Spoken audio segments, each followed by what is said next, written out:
Hola, ¿qué tal? Muchísimas gracias por atender a esta transmisión de Credit Talks de Credit Justo, que en esta ocasión me toca el honor de exponer.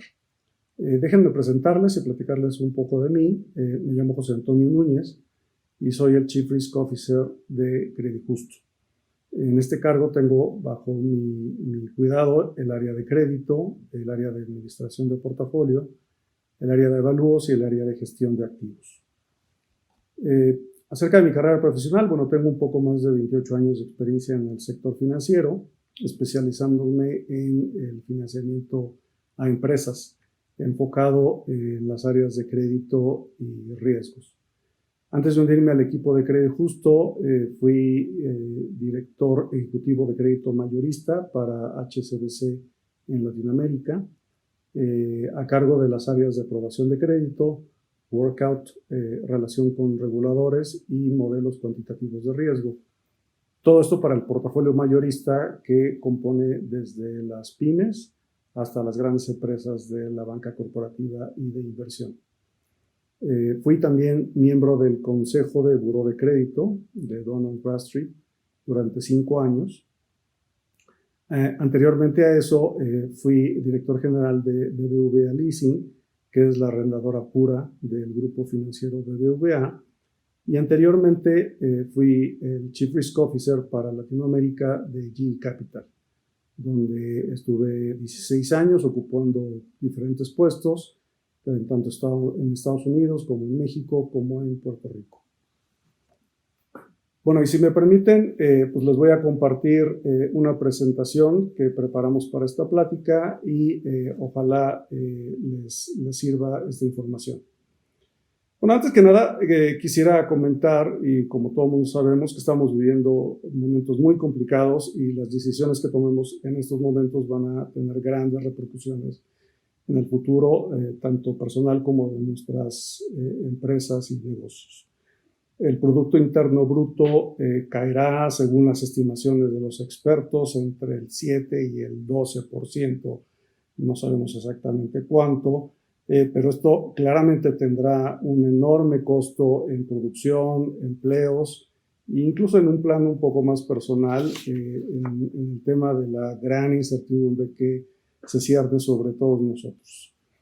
Claramente habrá que hacer ajustes, claramente habrá que reinventarnos de alguna forma y volver a buscar la forma de retomar el camino a la prosperidad. Estamos a unas semanas de terminar este confinamiento y obviamente van a ser por fases, y solamente de una cosa podemos estar seguros, que es que la realidad no va a ser la misma de cuando era antes de la pandemia. El impacto de la pandemia es y será generalizado, ¿no? Pero habrá sectores que tendrán un impacto más profundo, mientras que otros tengan a lo mejor un impacto menos negativo, o incluso haya sectores que se vean moderadamente beneficiados durante este periodo. En cualquier caso, creo que las empresas deben enfocarse en el retorno a esta cuasi normalidad, reinventarse para el futuro. Así es que aquí es donde entra el espíritu emprendedor, el ímpetu creativo, la necesidad de resolver problemas y el talento de los empresarios y emprendedores que entran en modo turbo cuando hay una crisis y saca la casta para sacar tanto a sus empresas como a sus familias, y creo que en conjunto se puede sacar a este gran país hacia adelante.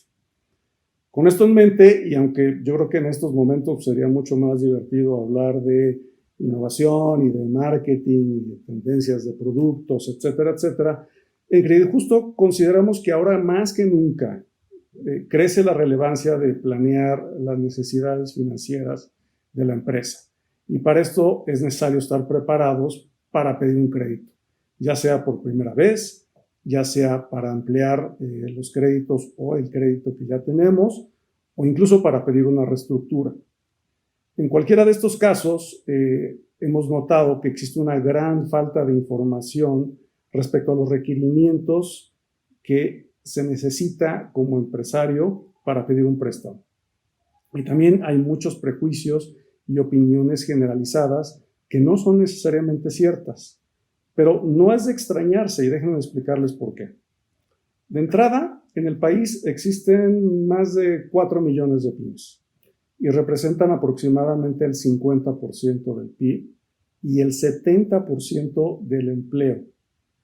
Sin embargo, son el sector menos atendido por la banca y apenas el 20% del crédito total va hacia las pymes, lo cual es muy por debajo de lo que se destina, por ejemplo, a la vivienda o incluso al consumo. Las pymes suelen financiarse primariamente a través de su capital propio, después a través de sus proveedores. Fuera del capital propio de la empresa, los proveedores sabemos que son la segunda fuente de financiamiento natural, digamos, de las pymes. En menor medida de préstamos de amigos y parientes, y en último lugar se piensa en un financiamiento de la banca tradicional o de alguna otra institución financiera. Adicionalmente a esto, que ya de por sí es un tema de oferta, digamos, de crédito hacia el sector, pues la percepción de las propias pymes es que pedir un crédito es caro, es complicado y que al final no va a llegar a buen puerto. Entonces, a este respecto, yo les platico a grandes rasgos de qué es lo que usualmente un acreedor, una institución financiera que da créditos, esperará en cuanto a información proveniente de la empresa, y les comparto algunas reflexiones y consejos que ojalá les sean de utilidad. En primer lugar, hay que pensar para qué vamos a usar el crédito. Según el estudio de indicadores básicos de crédito de las pequeñas y medianas empresas del Banco de México, las pymes toman aproximadamente el 60% de sus créditos para capital de trabajo y el otro 40% para inversión. El destino de crédito, sin embargo, siempre tiene que ser para actividades productivas. Y defínase una actividad productiva como aquella que tenga un retorno sobre esta inversión. Si vamos a tomar un crédito, piensen en ello como el dinero que se invierte y el retorno que se obtiene de esta inversión pues debe ser mayor al de la tasa de crédito que nos cobra este crédito. Además, el plazo del crédito, tiene que ser adecuado al destino al que lo vamos a usar. En general, es muy mala práctica tratar de financiar cosas que son de muy corto plazo, por ejemplo, comprar inventarios, cuando nuestro ciclo productivo y de venta son 60, 90 días y tomamos un crédito, por ejemplo, 4 años, o más peligroso incluso es cuando tratamos de financiar con créditos de corto plazo inversiones de muy largo plazo como maquinaria, equipo o la compra de un bien inmueble. Entonces, el plazo y el destino generalmente van de la mano y es bien importante que ambas hagan sentido.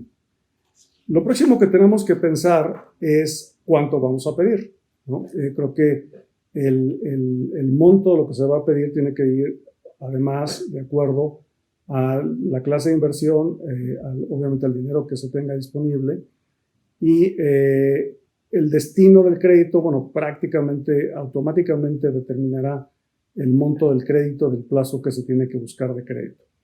Como comenté, siempre se tiene que pedir el plazo adecuado que se ajuste al uso que se le piensa dar al crédito y no pedir, evidentemente, más de lo necesario, que es una gran tentación, ¿no?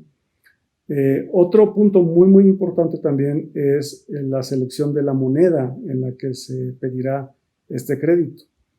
Solo se debe pedir un crédito en dólares si se reciben ingresos en dólares. Hay épocas en las que parece muy tentador tomar un crédito en dólares porque parece más barato. Puede ser, de hecho, más barato porque la tasa es menor. Sin embargo, las empresas usualmente no están para correr riesgos cambiarios. Entonces, aunque a veces parezca que esto es un buen negocio, la verdad es que no lo es.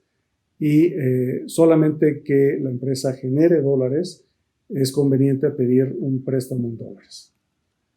La siguiente gran pregunta es, ¿a quién pedírselo? ¿no? Esto dependerá en general del estado de madurez de tu negocio. Las necesidades del plazo, la disponibilidad o no de otorgar garantías, de tu buró de crédito y también de tu urgencia. En general, el pedir un préstamo a un banco resulta más complicado si no es cuentaviente uno ya del banco y se tiene una operación regular con el mismo ya por un tiempo. Las OFOMs suelen ser mucho menos complicadas y más rápidas, pero por lo general son un poco más caras que los bancos.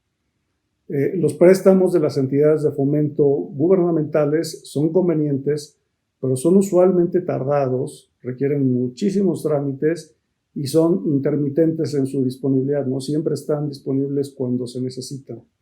Entonces, lo que les recomiendo aquí es hacer una muy buena investigación de las opciones que hay, hacer una buena investigación de los préstamos de la banca de fomento, qué ofrecen los bancos, sobre todo el banco con el que ya trabajo, qué ofrecen las empresas financieras especializadas en pymes, como es el caso de Crédito Justo, y qué otras opciones más hay en el mercado antes de aventarme a pedir un crédito con una institución que al final voy a pasar tiempo y voy a ponerle mucho esfuerzo para dar los requisitos que están pidiendo y a lo mejor no me dan lo que estoy buscando. Ahora, permítanme hablarles un poco de la información que debo tener a la mano cuando vaya a pedir un crédito, ya sea a un banco, a una SOFOM o a cualquier otra institución financiera. Me van a pedir mucha información y toda esta información, la realidad es que hay que tenerla a la mano y bien organizada. En general, les comento que hay 4 grandes categorías de información que necesita un acreedor para evaluar un financiamiento. La primera es la información general, tanto de la empresa como de los accionistas, los avales obligados solidarios. La segunda es la información financiera y fiscal de la empresa. La tercera es la información legal y corporativa. Y la cuarta es la información cualitativa que se le pueda dar a la institución para entender mejor a nuestra empresa. Y me gustaría comenzar con la que aparentemente es la más fácil y la más obvia, pero que a veces es la más complicada a conseguir, que es la información general de la empresa, sus accionistas obligados, solidarios o avales. Esta información es generalmente muy simple, es una identificación que puede ser la credencial del INE o el pasaporte, la CURP, el RFC, el comprobante de domicilio, tanto de la persona como de las empresas. Y, bueno, se preguntarán ustedes, bueno, ¿qué dificultad tiene esta información? Bueno, pues parece mentira, pero a veces es la última información que llega al expediente de un potencial acreditado. ¿Por qué? Bueno, por una variedad de razones, pero nada más para que se den idea de qué es lo que puede fallar, es cosas como que el INE o el pasaporte está vencido, ¿no? Y lo tenemos ahí, no nos dimos cuenta de que estaba vencido. Porque el comprobante de domicilio no coincide con el de la identificación, que también a veces pasa. Porque la CURP no es la que sale directamente de la página de gobernación, y a lo mejor es una copia que tenemos hace muchos años por ahí. Lo mismo pasa con el RFC, que no es el que sale directamente de la página del SAT, o está desactualizado. Por ejemplo, a veces dice que es una persona física con actividad empresarial y ya no lo es, pues ya se dio de baja, etcétera, etcétera. Cosas como, por ejemplo, que el comprobante de domicilio está en nombre de una persona distinta a la que está aplicando el crédito o del domicilio declarado, porque el domicilio o el comprobante de domicilio es viejo, ¿no? La tolerancia de antigüedad de un comprobante de domicilio pues varía de institución a institución, pero yo casi les puedo asegurar que algo más de 3 meses, con más de 3 meses de antigüedad, pues ya va a tener problemas, ¿no? Para que se los acepten. Y en general traten de que el comprobante de domicilio sea lo más reciente posible. Entonces, aunque toda esta información es sencilla de obtener, por favor no la dejen al final y procuren tenerla actualizada y a la mano, ¿no? Son recibos que se reciben mensualmente. Hay que tenerlos organizados y hay que tenerlos ahí a la mano para cuando se necesite. La segunda clasificación es usualmente la que causa más problemas y la que causa más fricciones, y es la información financiera y fiscal, tanto de la empresa como de los obligados solidarios. Les voy a platicar así en general qué se pide y les voy a dar algunos consejos y algunas reflexiones de lo que debería ser conveniente tener a la mano y preparar por si no lo tienen todavía.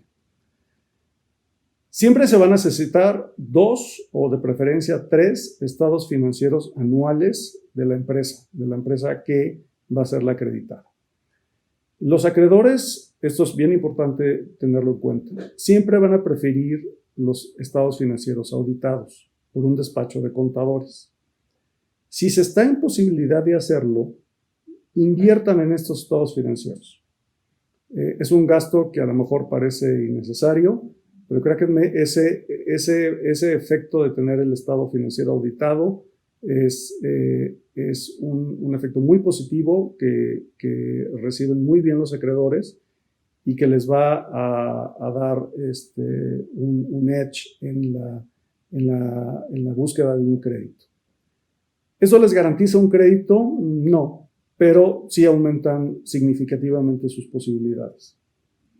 En cualquier caso, aunque no estén auditados, los estados financieros deben estar firmados por el contador y el director general de la empresa.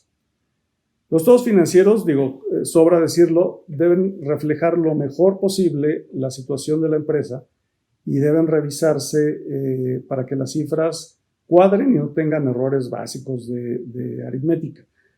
Parece mentira y se sorprenderían de la cantidad de estados financieros que se reciben que tienen errores así muy básicos, ¿no? O sea, no cuadra el activo con el pasivo más capital, y esto la verdad es que nada más genera fricciones con el potencial acreedor.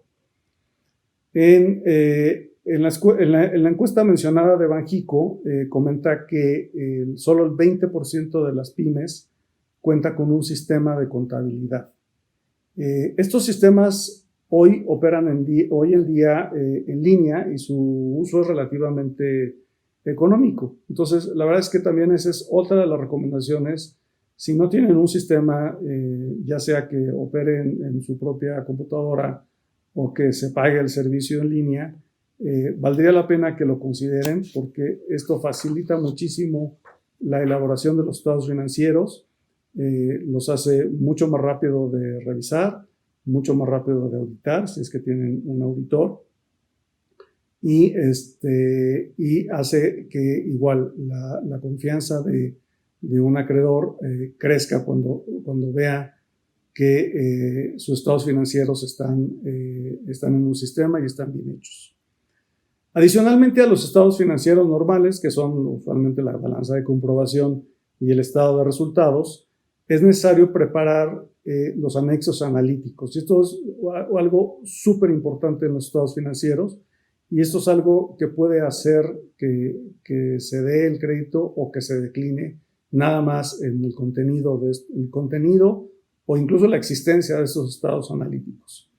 ¿Qué son los anexos analíticos? Bueno, son notas complementarias a los estados financieros que dan más detalle de algunas de las cuentas, como por ejemplo, la relación de los saldos de caja en cada cuenta de banco que pueda tener la empresa, la relación de las cuentas por cobrar con nombre del cliente, qué antigüedad tiene, si hay alguna reserva por incobrabilidad de esa cuenta, el detalle de las cantidades reflejadas en el inventario, por ejemplo, inventario de materia prima, el inventario de producto no terminado y producto terminado. Igualmente es bien importante que pongan la antigüedad de estos inventarios en cada uno de los rubros. Tanto en las cuentas por cobrar como en los inventarios hay que ser muy objetivos y tomar decisiones acertadas y a tiempo respecto a reconocer la incobrabilidad de las cuentas por cobrar, por ejemplo, y reconocer cuando el inventario es caduco o obsoleto.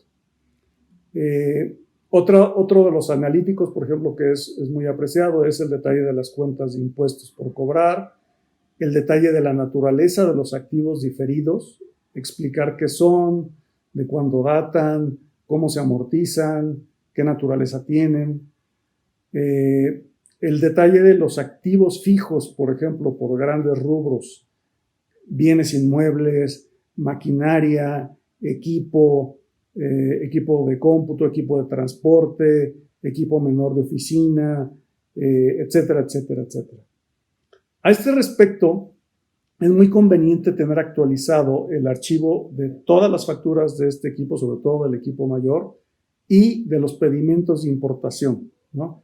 Esto es bien importante, por ejemplo, cuando se pide un arrendamiento o un sale and leaseback, en donde necesariamente se tiene que pedir todo el antecedente del activo desde que se compró originalmente a su manufacturador.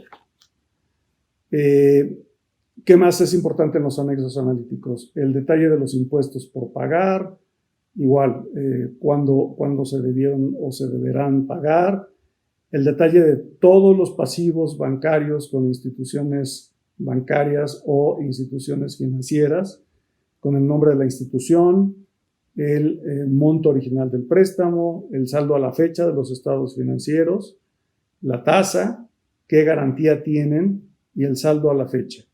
Esta información es de cajón. Esta se la van a pedir todos los acreedores y es bien importante tenerla siempre actualizada. También es importante tener los contratos de crédito que se tengan junto con las escrituras correspondientes de aquellos que se ratificaron ante notario público. Por ejemplo, un préstamo hipotecario siempre se ratifica ante notario público y es necesario que estas escrituras estén a la mano igual, completas, en original, con su testimonio original y alguna copia simple que tenga la copia de la hoja donde está el registro en el registro público. Lo último es tener las últimas dos, igual de preferencia 3, declaraciones anuales presentadas. Y aquí entramos en un tema muy importante respecto a la información, que es las diferencias entre la información financiera y la información fiscal. El acreedor que sabe de pymes sabe que van a existir diferencias entre la información financiera declarada y los estados financieros. Usualmente la declaración fiscal tendrá menos ingresos y más gastos y costos. Es normal que haya ingresos no facturados y es normal que estos costos o gastos estén un poco más arriba de lo que a lo mejor actualmente se derogó. Pero todo debe explicarse y de preferencia tener evidencia de lo mismo. Todo empresario procura minimizar su carga fiscal y esto es normal y esto es entendible. Sin embargo, de cara a un acreedor, las diferencias deben explicarse, no ocultarse, ni minimizarse, ni tratar de desviar la atención por ningún motivo. Y esto que acabo de mencionar creo que es un punto que aplica a toda la información proporcionada a un acreedor.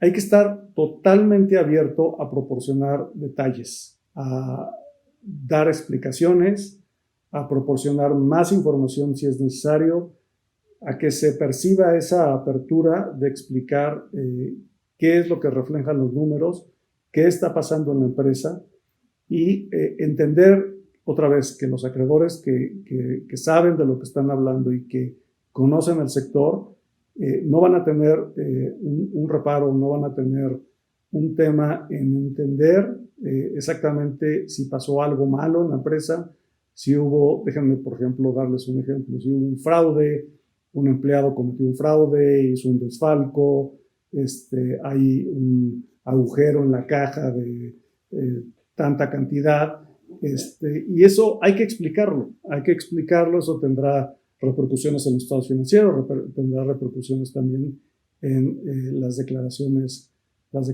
de impuestos, pero siempre debe haber esta apertura para explicar y para llegar a que el acreedor se sienta cómodo con la información que la empresa le está proporcionando.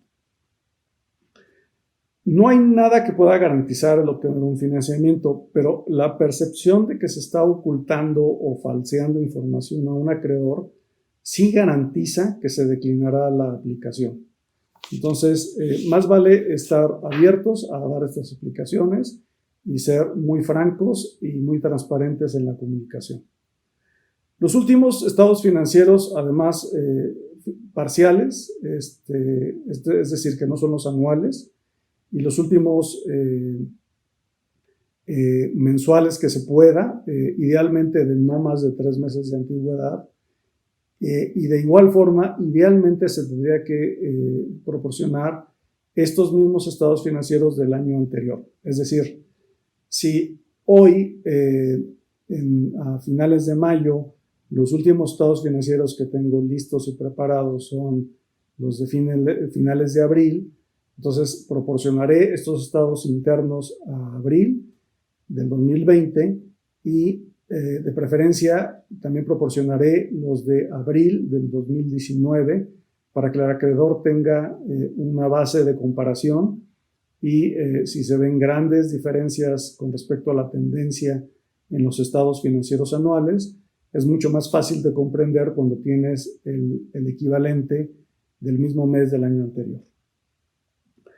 El otro punto también muy importante es tener el último año, o sea, 12 meses de los estados de cuenta de todas las cuentas bancarias de la empresa, del dueño, del principal accionista y en algunos casos también de los obligados solidarios. Estos documentos es fundamental que se resguarden y se concilien todos los meses. La empresa deberá ser capaz de explicar los principales montos de entradas y salidas de efectivo y traspasos entre las cuentas. Deberá ser además capaz de identificar aquellos flujos que son directamente derivados de la actividad normal de la empresa, compra de material, pago de clientes, pago de renta, pago de servicios, etcétera, etcétera. Y los flujos que son ajenos o que no suceden todos los días a la actividad normal, como por ejemplo un depósito grande de un crédito que se pidió o de un sale and leaseback que se contrató, o incluso de aportaciones de capital, que son flujos de repente fuertes que llegan a las cuentas y que hay que saber identificar y explicar. El otro elemento también que es bien importante es el buró de crédito especial. Las instituciones financieras pueden sacar un buró de crédito tanto de la empresa como de las personas físicas, y este buró de crédito desde luego sirve para los fines de ver la calidad crediticia del potencial acreditado, pero es muy útil que el potencial deudor saque su buró de crédito especial. Este buró de crédito especial se puede sacar gratis una vez al año, y no solamente es para dárselo a mi potencial acreedor, porque la información que viene en el buró especial de crédito es muy útil. Vienen los nombres de las empresas con las que tienen contratados los pasivos, y es muy fácil tener una comunicación muy fluida con mi cliente. Esto también es importante también para la propia empresa, porque el estar checando continuamente el buró de crédito y ver que no haya temas de, por ejemplo, usurpación de identidad, en donde de repente aparecen créditos que estoy seguro que yo nunca contraté y sin embargo ya tienen un balance ahí y a lo mejor dejaron de pagar y me está afectando mi buró de crédito. Es bien importante que se chequen regularmente. Entonces, les recomiendo de verdad estar checando el buró de crédito especial.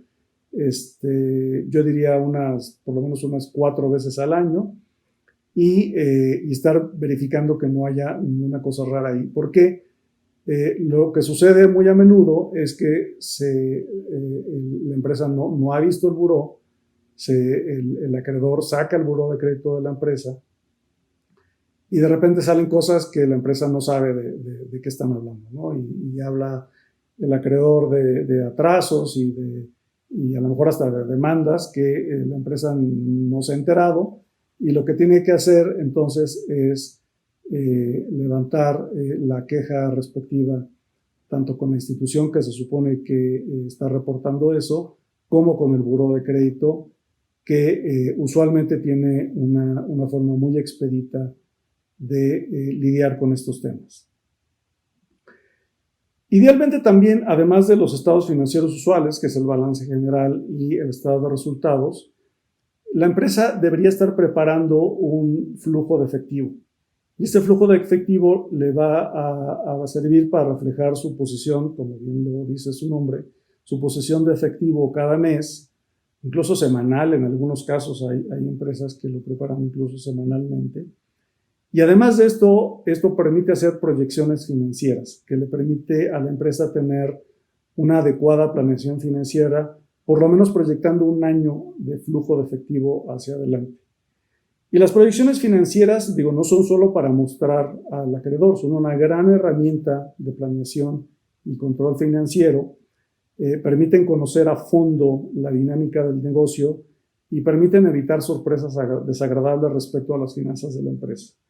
A veces se tiene la falsa sensación de que el estado de resultados es el que dice la realidad de la empresa, pero la verdad es que no lo es. Una empresa en el estado de resultados puede resultar muy rentable, sin embargo, las ventas, por ejemplo, no las cobra, ¿no? Porque sus clientes están teniendo problemas a su vez, a lo mejor con su cobranza. Y el tema es que la rentabilidad en sí o lo que se ve en el estado de resultados no refleja necesariamente lo que pasa en el flujo, ¿no? Entonces, a veces pasa que las empresas que piensan que están muy bien porque en el estado de resultados se ve todo maravilloso y es una empresa súper rentable, resulta que en flujo está teniendo problemas.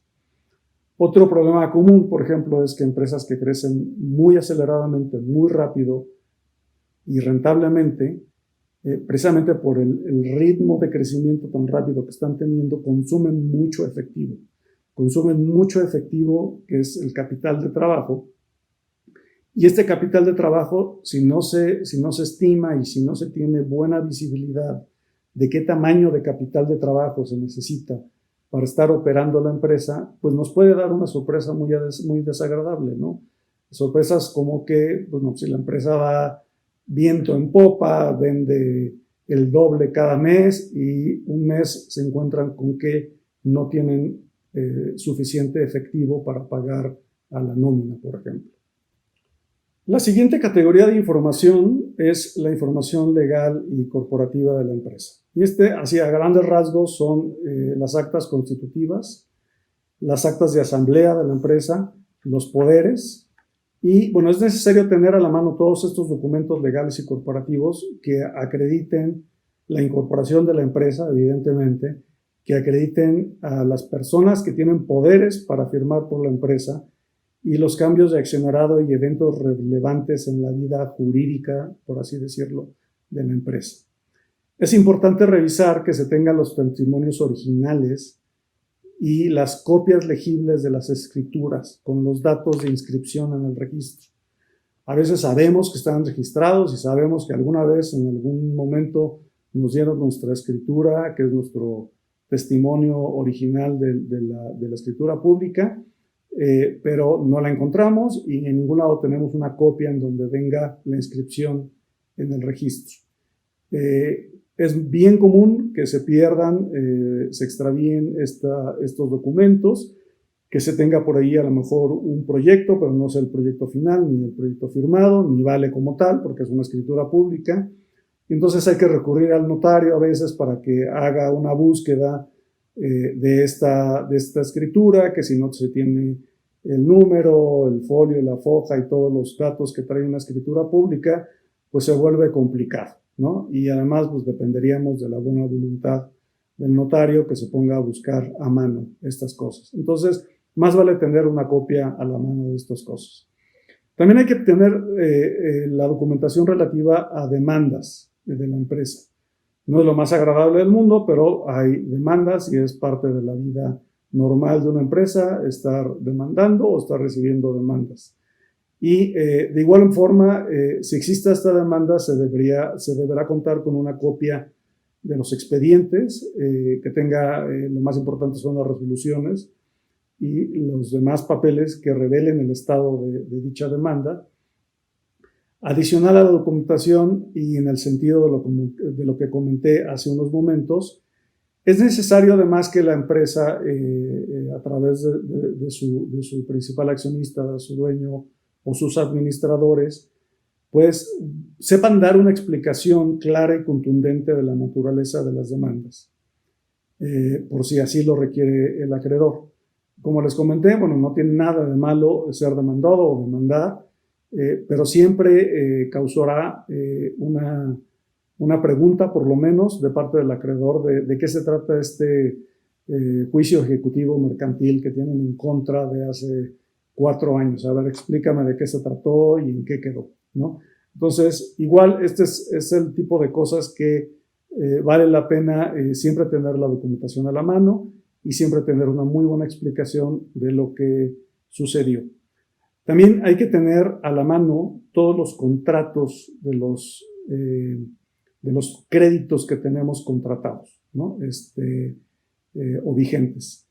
Y de igual forma, los contratos de los arrendamientos, por ejemplo, de los inmuebles que tenemos arrendado, o si tenemos algún arrendamiento puro o financiero, también estos contratos tienen que estar completos en su expediente. La siguiente categoría es una categoría que no siempre es un requisito indispensable para solicitar un crédito. Sin embargo, yo les digo que en mi experiencia, este tipo de información ayuda muchísimo a la obtención del crédito, y es la información cualitativa. No en todos los casos, como comenté, será un requisito indispensable, pero sí facilita a que el acreedor conozca a la empresa, haga su análisis y pueda decidir más rápido si otorga o no otorga el crédito. Y la forma más sencilla de integrar la información cualitativa de la empresa es hacer una especie de currículum vitae empresarial. Este currículum debe contener información como la descripción del negocio, qué hace, qué vende, qué servicio presta, a quién le vende, contra quién compite, qué características tiene el mercado en el que compite, cuánto crece, cómo ha evolucionado con el tiempo, cómo compite, es decir, cómo se distingue esta empresa del resto de los competidores, cuáles son sus fortalezas, cuál es el proceso productivo, si es que lo hay, quiénes son sus principales clientes, por otro lado, quiénes son sus principales proveedores, describirlos, ¿no? Describir si sus clientes son otras pymes o son grandes superficies, supermercados, por ejemplo, o sus proveedores igual, qué tipo de empresas son, qué les venden, qué tipo de empresa,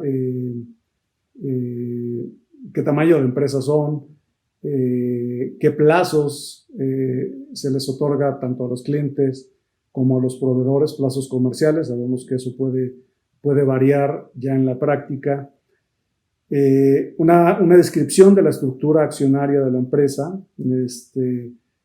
qué personas tienen qué porcentaje de participación accionará en la empresa, si hay otra empresa de por medio, a su vez, quiénes son los accionistas de esa empresa. Y toda esta información, dirán, bueno, es que de alguna forma ya está en toda la información que ya me hicieron darle y que me costó mucho trabajo juntar. Bueno, sí, pero la verdad es que ayuda muchísimo que se tenga organizado y se tenga en un escrito que el acreedor pueda utilizar para analizar mucho más rápido su caso. Otra cosa, por ejemplo, que sería muy útil es si hay más empresas en un grupo, ¿qué función tienen esas empresas, ¿no? Por ejemplo, hay grupos que están organizados como una empresa estrictamente manufacturera y otra empresa es la comercializadora. Bueno, explicar cómo están las dos, qué participación accionaria tienen cada una de ellas, si tienen participación cruzada, cuánto se venden, cuánto se compran también, todas las operaciones intercompañía entre ellas. Es muy útil tener una descripción cualitativa de qué es lo que sucede con estas empresas. También en este currículum es muy útil tener un resumen de los estados financieros con sus principales renglones, y la cereza del pastel sería que pudieran poner un plan de negocio que puede ser muy simple, a 1, 3 o 5 años, si es posible, junto con unas proyecciones financieras. Y básicamente se trata de describir los planes de expansión, inversión, nuevas líneas de servicio o productos que piensan introducir, etcétera, etcétera. Es básicamente, si le tuvieran que platicar a alguien de qué se trata su negocio y cómo van a evolucionar los próximos años, créanme que les sirve muchísimo también a un acreedor tener esta información. Este currículum, como se los estoy comentando, bueno, evidentemente lleva tiempo y esfuerzo prepararlo. No es fácil, es un esfuerzo adicional, además al día a día del negocio, que es ya de por sí es intenso y a veces no queda tiempo para nada, pero créanme que da muy buenos frutos. Y entonces, no necesariamente el fruto es la obtención de un crédito, ¿no? Creo que tiene grandes beneficios, por ejemplo, da claridad del negocio, ¿no? Da claridad de sus puntos fuertes, sus puntos débiles. Incluso a veces pone de manifiesto nuevas oportunidades de negocio o incluso vulnerabilidades del negocio respecto a sus competidores. También puede aclarar las necesidades de inversión y por lo tanto, bueno, puede facilitar la planeación financiera de la empresa en los próximos años, ¿no? Bueno, hasta ahora he descrito en términos generales qué necesita un acreedor en términos de información de parte de la empresa para poder analizar una solicitud de crédito. Aquí cabe resaltar un par de reflexiones. La información necesaria para pedir un préstamo se debe tener a la mano, se debe tener organizada y, si es posible, tenerla ya digitalizada para poderla entregar con facilidad. A veces nada más el tema de escanear los documentos y demás puede tomar una semana, y es semana que desgraciadamente va en contra de la propia empresa, ¿no? Porque la empresa usualmente necesita que se le decida su crédito y se le dé el dinero pues rápido. La segunda reflexión es que recuerden que un acreedor necesita evidencia documental, y entre más en orden esté la información, más bien documentada, es decir, explicada con detalle, y más a la mano esté, pues más fácil y más rápido será el proceso de análisis y, en su caso, de aprobación de un crédito. Ahora, a este respecto, a mí me preguntan mucho en qué se fijan las instituciones financieras para conceder un préstamo. Bueno, y ahí hay una gran variedad de diferentes acercamientos a cómo dar préstamos empresariales. Pero bueno, en mi experiencia me ha tocado trabajar en instituciones financieras de todo tipo, de todo tamaño, y me ha tocado analizar empresas también de todo tipo y de todo tamaño. Y les puedo decir que, aunque el enfoque puede ser un poco distinto entre las instituciones, en realidad los acreedores suelen fijarse en las mismas cosas, ¿no?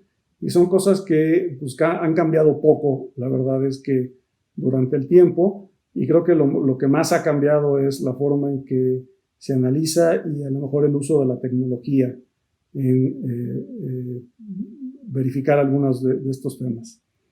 ¿Cuáles son estas cosas en las que se fija un acreedor para conceder un préstamo? Bueno, la primera es: un acreedor evidentemente espera que la empresa sea rentable, que tenga un modelo de negocio sostenible, que en términos prácticos dure por lo menos lo que se está pidiendo de plazo de crédito, que tenga ventas relativamente estables y que la rentabilidad sea buena, ¿no? O sea, creo que aquí los intereses, tanto del empresario como del acreedor, están perfectamente alineados, y evidentemente se busca que si se va a prestar el dinero, pues la empresa lo pueda regresar. Y acuérdense que el negocio de las instituciones financieras no solamente es prestar el dinero, sino en realidad el negocio es cobrarlo, ¿no? Cobrarlo con la tasa de interés, y la tasa de interés, la diferencia entre las tasas de interés que la institución cobra a sus clientes y la que les cobran a su vez sus acreedores, pues es la ganancia de la institución financiera. Lo segundo, y bueno, ya lo di a entender en la primera, es obviamente que se tenga la capacidad de pagar el préstamo que se está solicitando. Y aquí no solamente es que se tenga la capacidad de pagar un préstamo. Es la capacidad de pagar este préstamo en este monto, con este plazo y en esta moneda. Y así en términos muy generales, pues es que la diferencia entre el efectivo que entra y el efectivo que sale, derivado de los costos y gastos indirectos, incluyendo todo lo necesario para la operación del negocio como rentas, sueldos, insumos, etcétera, etcétera, sea suficiente para pagar intereses, para pagar impuestos y para financiar el capital de trabajo que necesita la empresa. Entre más sobre de esta ecuación muy sencilla que les acabo de comentar, pues más capacidad tendrá de tomar deuda la empresa. Y aquí viene una parte muy importante, que es cómo se estructura este préstamo. Ya hablábamos al principio de montos, plazos, destinos, moneda, etcétera, etcétera, ¿no? El cómo se estructura el crédito es responsabilidad, primero del que lo pide, pero también es mucha responsabilidad de la institución financiera que lo otorga. Se dice por ahí que la forma más fácil de matar a una empresa es darle más deuda de la que puede soportar, y esto es totalmente cierto. Es bien importante que el préstamo que se le otorga a la empresa sea el más grande que pueda soportar la empresa y que pueda pagar la empresa en los montos y plazos que se le está planteando. La tercera cosa en la que se fija un acreedor es que tenga capital suficiente para cubrir los vaivenes normales de la economía, el mercado y las circunstancias particulares de la empresa. Esto es, que haya un sano equilibrio entre el capital propio de la empresa y los créditos que se han tomado. Puede ser que sea capaz una empresa en un momento determinado de pagar sus costos, sus gastos y sus obligaciones financieras y en un momento determinado, pero si está muy apalancada y tiene mucha deuda respecto a su capital propio, pues no soportará un ciclo económico bajo o una ruptura en la demanda por alguna situación particular o un suceso inesperado. Creo que esta pandemia es un claro ejemplo de lo que puede pasar, ¿no? Nos pasó a todos, y creo que el tema de tener un colchón o un buffer de capital adecuado es la razón primordial por la que es necesario que las empresas mantengan conscientemente un apalancamiento moderado, ¿no? Y este es otro de los puntos en los que se fija mucho un acreedor. El siguiente punto es que el deudor tenga la intención de pagar, ¿no? Y aquí me preguntarán, bueno, ¿y cómo sabe? ¿No? Es un tema muy subjetivo, pero en general se comprueba mediante el comportamiento de pago en buró de crédito, y además de su historial de demandas. Aquí me podrán decir, bueno, es que la historia no necesariamente es un buen predictor del futuro, lo cual es cierto, pero en general un acreedor buscará ver evidencia de que el deudor ha pagado sus deudas y no tiene antecedentes de haber defraudado a otro acreedor o incluso al fisco. Entonces, aquí es bien importante que la empresa también haga un esfuerzo consciente de cuidar su historia de crédito. Y por eso comentaba el tema de estar verificando el Buró Especial de Crédito regularmente y de preferencia varias veces al año, porque a veces se echan a perder burós por fraudes y por suplantación de identidad, y esto después cuesta mucho tiempo limpiar esto. Evidentemente, si tuvieran un problema real de falta de pago, bueno, pues hay que vivir con él, ¿no? Hay un plazo de expiración de este tipo de temas en buró de crédito, y bueno, mientras no expire ese plazo, bueno, pues esa marca estará en el buró de crédito, y de igual forma, como les comenté muchos otros temas anteriores, pues hay que explicarlo y hay que ser lo más transparente posible, ¿no? Creo que todo acreedor que se precie de tener experiencia en el sector sabe que hay épocas complicadas y que hay épocas en las que simplemente las empresas están muy emproblemadas como para pagar, pero de cualquier forma cuidar el récord de crédito es algo bien importante para las empresas. Y El último elemento que yo podría decir que es el de los más importantes para evaluar un posible crédito es que se tenga una garantía adecuada para el tipo de crédito que se está pidiendo. Cada institución financiera, bueno, tiene distintos parámetros y apetitos para pedir garantías, pero en general tomará como garantías el efectivo, cuentas por cobrar, inventarios, maquinaria y equipo o bienes inmuebles. La experiencia de crédito, el plazo y las condiciones usualmente determinarán el tipo y el monto de la garantía que se pedirá al deudor.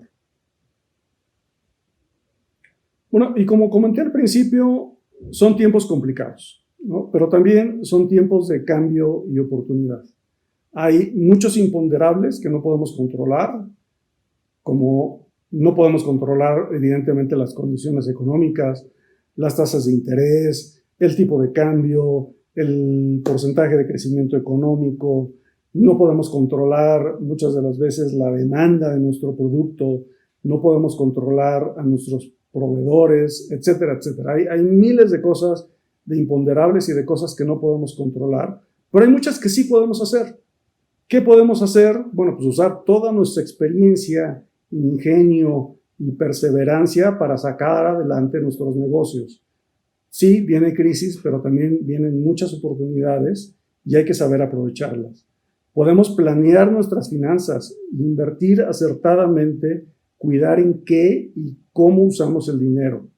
Podemos tener en orden nuestra información, documentos, darnos el tiempo para documentar nuestro negocio y explicar lo que haya que explicar.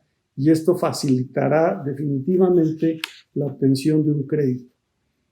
No todo es negativo. Credijusto ha estado trabajando a ritmos acelerados durante esta pandemia para poder apoyar tanto a nuestros clientes existentes como poder seguir apoyando a la gente que está aplicando para créditos nuevos, tanto créditos como arrendamientos, y seguir apoyando a las pymes de nuestro país. Durante esta transmisión les hemos compartido una liga para que nos manden sus datos si es que están interesados en adquirir un crédito con Credijusto, y les vamos a poner aquí en el chat la misma liga para que por favor lo tengan presente y así un ejecutivo se pueda poner en contacto con ustedes y pueda darles la asesoría personalizada que ustedes necesitan y merecen para adquirir un crédito con nosotros. Por último, voy a resolver algunas dudas que han surgido durante la transmisión relativas a este mismo tema. La primera es, en Credijusto, ¿qué montos y plazos máximos otorgan y cuál es la tasa que cobran? Bueno, en cuanto a los montos van desde 200,000 pesos hasta 30 millones de pesos.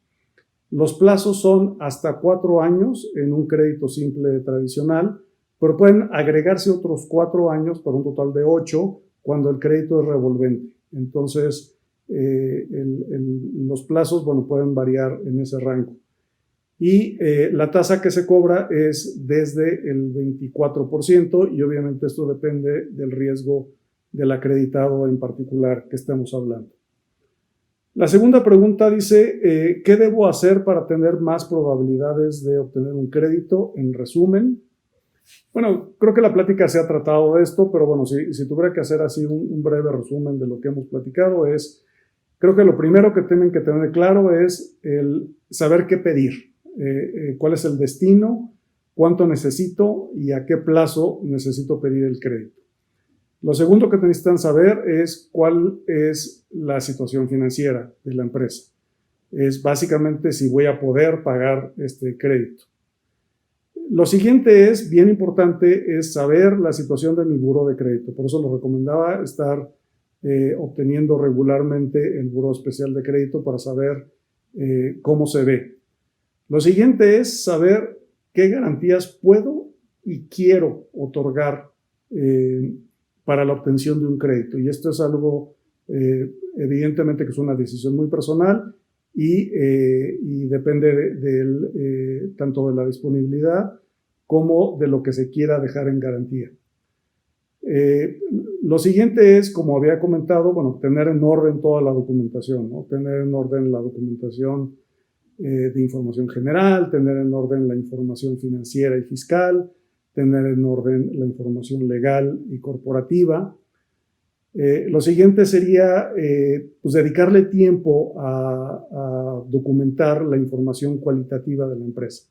Es esa información, como comenté durante la plática, que no está en ningún lado, usualmente no está escrita en ningún lado, ni viene en un documento, pero que resulta invaluable a la hora de estar analizando un crédito.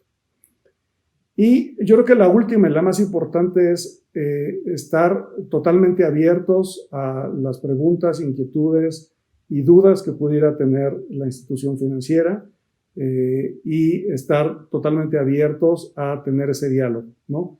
Creo que esta es la parte más importante, no es un juego de tú ganas y yo pierdo, es al revés. Creo que la idea es que tanto la institución financiera como el deudor lleguen a una transacción que a la institución financiera los deje cómodos y que al deudor realmente les satisfaga su necesidad de financiamiento. La siguiente pregunta dice, ¿debo apostar a una institución financiera bancaria o a una institución financiera no bancaria para pedir un crédito?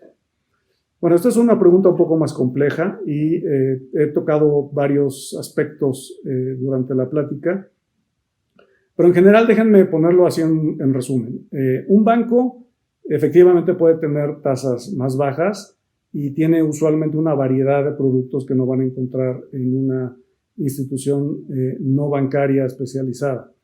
Sin embargo, no tiene necesariamente el foco en las pymes. Como les comentaba al principio de la plática, para los bancos usualmente las pymes es el segmento más chiquito que tienen de negocio. Son más tardados en responder, mucho más tardados, sobre todo si no son clientes ya actuales del banco.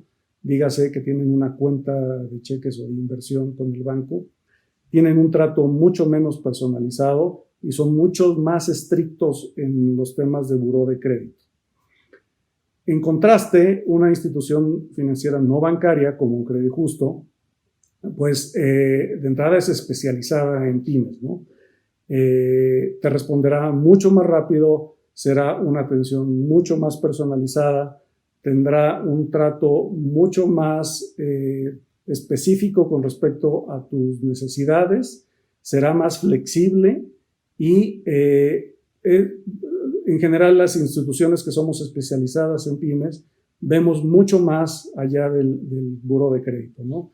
A diferencia de un banco que se basa en el score y cualquier falla y cualquier marca negativa es automáticamente un rechazo. Nosotros trabajamos con el deudor en entenderlo, en saber qué pasó y en buscar opciones. Siempre buscamos el cómo sí, más que decirle no rápido a una empresa. La siguiente pregunta es una pregunta muy interesante. Dice, para adquirir una maquinaria, ¿qué me conviene? ¿Crédito directo o leasing?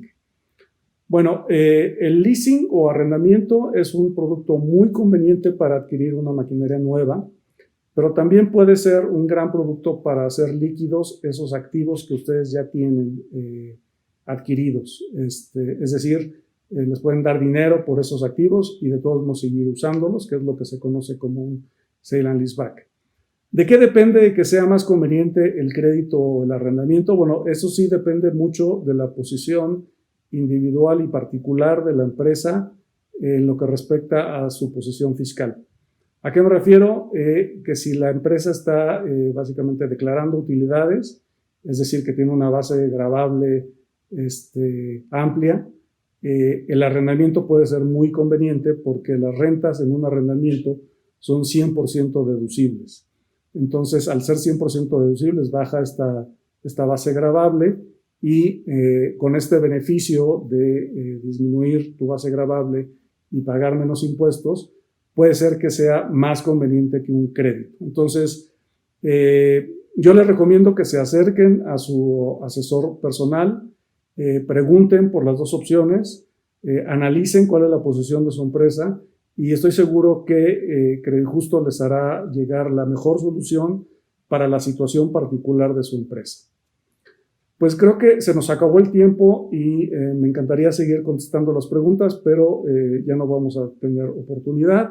Entonces no me queda más que agradecer muchísimo, por favor, su atención a esta transmisión.